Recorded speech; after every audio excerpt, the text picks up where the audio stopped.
Pessoal, então vamos lá. Dando continuidade às explicações, agora nós vamos ver sobre alteração no contrato de trabalho, ok?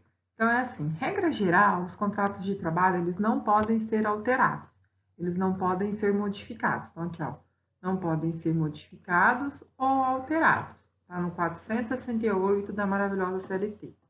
Entretanto, salvo menos, olha aqui a exceção. Regra geral, então, não muda e não é alterado. Não pode ser alterado e não pode ser modificado, ok? Porém, existe o salvo, o menos, ok? Então, vai lá. Ó, salvo menos quando for por mútuo consentimento entre as partes, ou seja, as partes fizeram um acordo para alterar o contrato de trabalho. Então, mútuo consentimento. Ambas as partes, tanto empregado como empregador, concordaram na alteração do contrato de trabalho, ok? E ainda, desde que não haja prejuízo para o empregado. Então, pode mudar, professora? Por mútuo acordo, sim, ou mútuo consentimento, sim, as partes entraram no acordo e desde que não tenha prejuízo para o empregado. Tudo bem? Agora, pessoal, tem ainda o jus variante. O que é o jus variante? Pequenas modificações ou alterações no contrato de trabalho pode ser feito sim, porém sem prejuízo para o empregado. Só que aí é unilateral. Então, unilateral pode ter pequenas mudanças? Podem, sem problema nenhum. E que não tenha prejuízo para o empregado, ok? Então, aqui, ó, depois vocês vão ler todos esses artigos da maravilhosa e essas súmulas, tá bom? Vamos para a próxima explicação? Então, pessoal, dando continuidade às mudanças, a gente vai falar sobre transferências de empregado. Então, os empregados podem ser transferidos? Podem.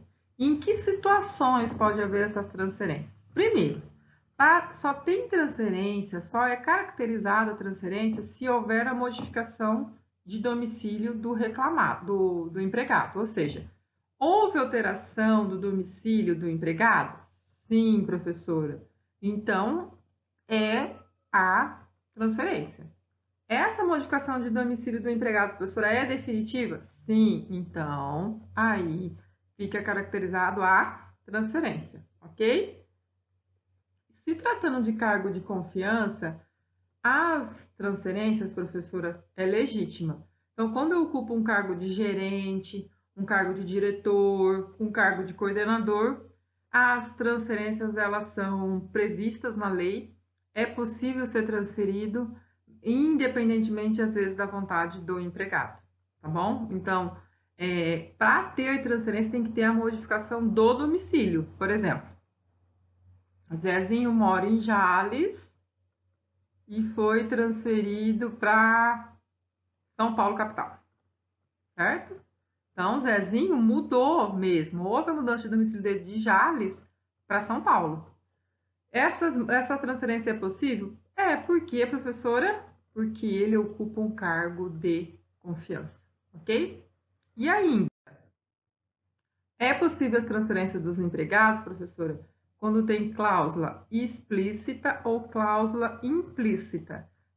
Cláusula explícita é quando está expressa no contrato. Cláusula implícita é quando fica subentendido. Nessas duas possibilidades, tanto na cláusula expressa como na cláusula subentendida, para haver a transferência, ou seja, para ter a modificação de domicílio do empregado, eu tenho que provar a real necessidade. Então, para ser transferido de Jales para São Paulo, já o exemplo de novo, eu tenho que provar a real necessidade. Ou seja, só eu posso transferir o Zezinho de Jales para São Paulo se eu provar que ele é fundamental, que não tem ninguém lá em São Paulo, na outra filial ou na matriz, para fazer o serviço que ele tem que fazer. Ou seja, eu preciso provar a real necessidade dele lá em São Paulo. Não tem ninguém que faça o serviço dele lá em São Paulo? Não, ninguém. Não existe ninguém? Não, não existe. Então, aí eu posso transferir. Mesmo com a cláusula explícita e com a cláusula implícita. Preciso provar a real necessidade. Se o estabelecimento for extinto, então fechou a filial de Jales. E aí eu sou transferida para São Paulo, tá bom? Quando a transferência é provisória, é imprescindível que o serviço seja necessário. Mesma coisa. Essas transferências que a gente disse, de cláusula implícita ou explícita, de fechamento de estabelecimento ou de cargo de confiança, são as transferências definitivas. Definitivamente mudou meu domicílio. Existe, por exemplo, mas existe, porém, as transferências provisórias, que é por um tempo. Por exemplo, fazer um curso, para aprender um novo sistema. Nessas transferências provisórias, eu preciso também que seja comprovado a real necessidade do serviço. Então, realmente é necessário que o Zezinho saia de Jales e vai lá para Jales, vai lá para Bauru, por exemplo, fazer um treinamento? Ah, é necessário. Então, o Zezinho vai sair de Jales e vai para Bauru, provisoriamente, para fazer um treinamento, que seja 1 mês, 2 meses, 3 meses. Houve a mudança do domicílio? Não, é só a transferência provisória. Beleza? Vamos para o próximo. Bom, quando se trata de transferência, aqui ó, a gente tem direito adicional de transferência, mas olha bem a regra. Será devido somente nos casos de transferência provisória. Risca aí 10 vezes no caderno. Transferência provisória. Transferência definitiva tem adicional de transferência? Não, só na transferência provisória, naquela que o Zezinho foi para Bauru, ficou lá 3 meses para fazer um treinamento. Então, nesses 3 meses que o Zezinho está lá, o Zezinho tem direito à transferência, ao adicional de transferência. Ok? Não na definitiva. Ó, vou mudar de cor aqui para ficar bem salientado. Não na definitiva. Aqui está a previsão, no 469 da maravilhosa CLT, parágrafo 3º.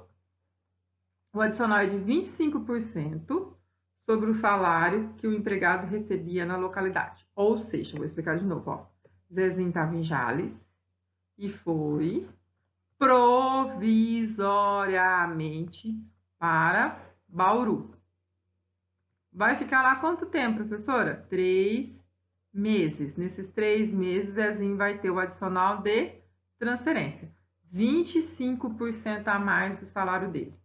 Se o Zezinho ganha 10 mil em Jales, ele foi para lá, ele tem que ficar lá durante os 3 meses recebendo 12.500 reais. Ok? Porque é 25% do salário dele. Beleza?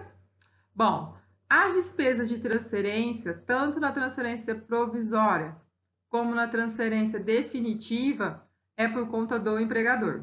Então, na transferência provisória, professora, hotel, alimentação, todas as despesas é por conta do empregador. Na definitiva, a de mudança, às vezes uma quebra de contrato, alguma despesa que o empregado tenha, é por conta do empregador. Tem uma súmula aqui, ó. Certinho?